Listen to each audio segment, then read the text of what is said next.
दोस्तों, जय माता दी। मेरा और मेरे एएस म्यूजिकल ग्रुप में आप सभी का बहुत बहुत स्वागत है। तो एक मैं सास और बहू का बहुत ही मज़ेदार गीत लेके आई हूँ। जैसा होगा आप लोग कमेंट में ज़रूर बताइएगा।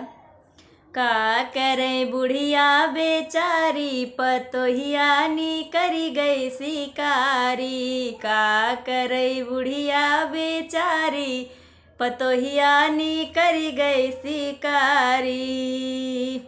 बूढ़ा से कहें बूढ़ा पानी भरे लाओ, बूढ़ा से कहें बूढ़ा पानी भरे लाओ, पानी भरे लाओ हो पानी भरे लाओ।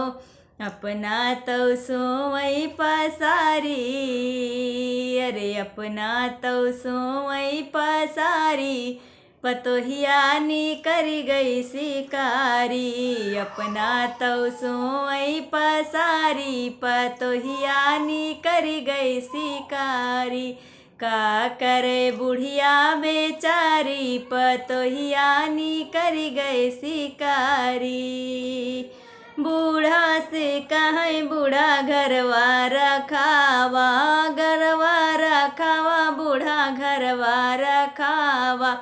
बूढ़ा से कहें बूढ़ा घरवा रखावा, घरवा रखावा हो घरवा रखावा। अपना घूमे गाँव बाजारी, अरे अपना घूमे गाँव बाजारी, पतोहिया नी करी गई शिकारी। अपना घूमे गाँव बाजारी, पतोहिया नी करी गई शिकारी। का करे बुढ़िया बेचारी, पतोहिया नी करी गई शिकारी।